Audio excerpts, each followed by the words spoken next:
I guess the only thing that's going to satisfy some people is when they dredge up an iPhone type thing embedded in rock that's 50,000 years old. A crystal spaceship. A crystal spaceship. Yeah.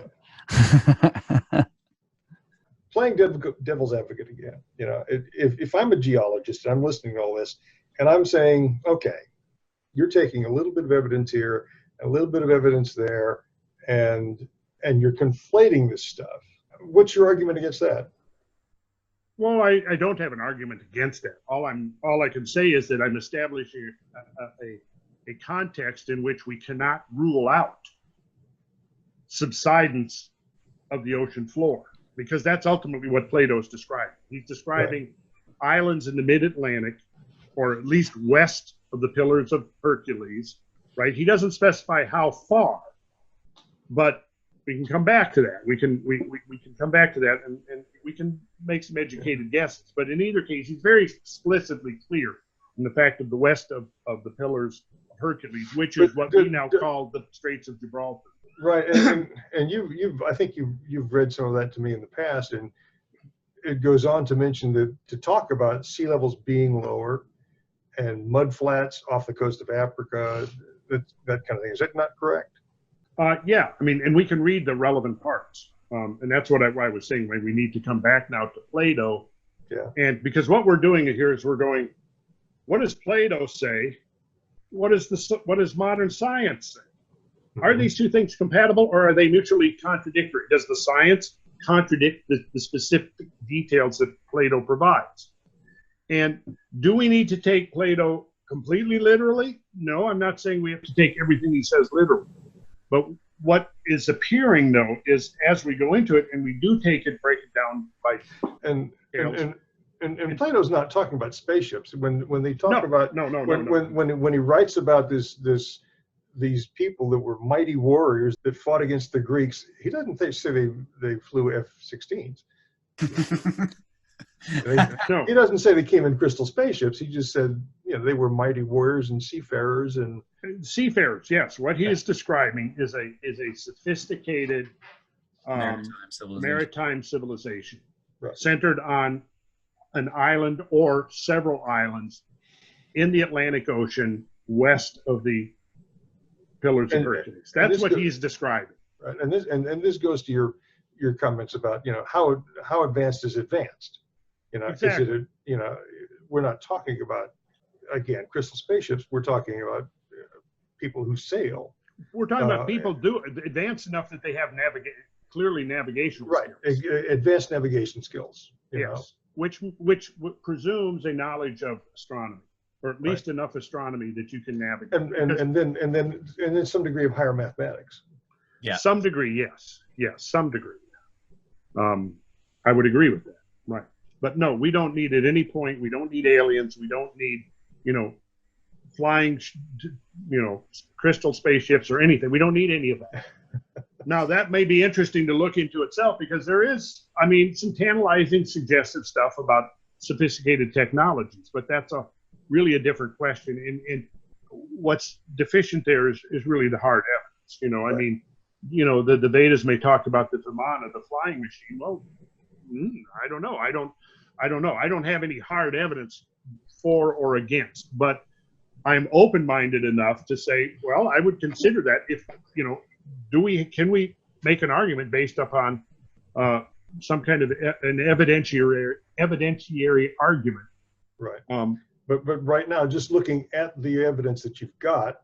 Yes. My point is looking at Plato. Right. You take what Plato said, and you take, okay, let's look at the facts. Let's look at the ice caps disappeared. The sea levels rose. There was catastrophic geological action. There are indications of granitic continent-like rock formations and evidence of subsidence.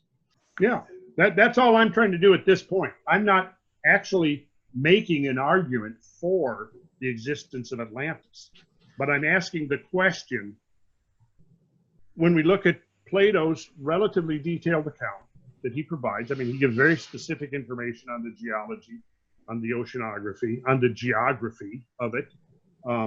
the cultural potential of it. And, it may not be possible, and it's probably impossible at this point, to make any convincing argument for the existence of the cultural details it provides.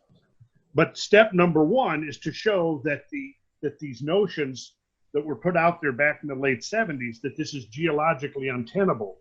In effect, what I'm doing is I'm clearing the tabletop of all of that nonsense to show that, no, we can't dismiss the idea based upon a geological refutation, because the geology actually at this point supports the idea of subsidence of the of an island mass in the ocean.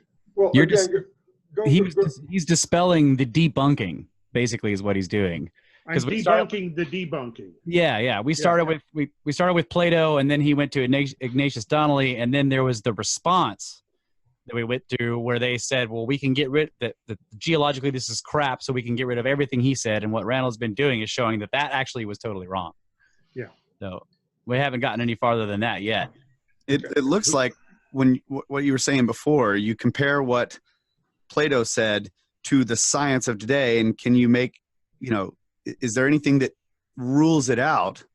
It looks like there's nothing about science that rules it out. There's only the scientists that ruled it out. Yeah. That's right. A few of them in the 70s. Yeah. And then ever since then, really. But the science itself does not. So far what we've seen.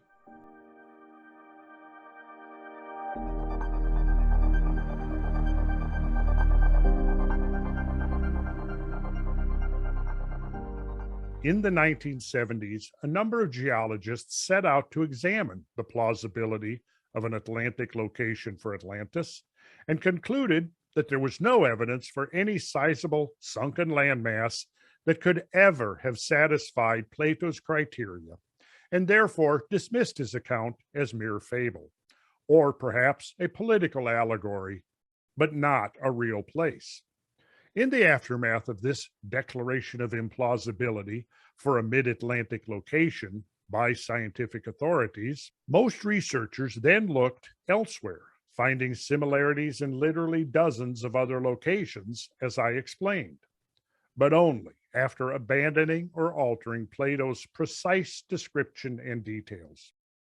With so many conflicting interpretations, a serious researcher might conclude that the problem is hopelessly intractable and not worthy of scientific scrutiny.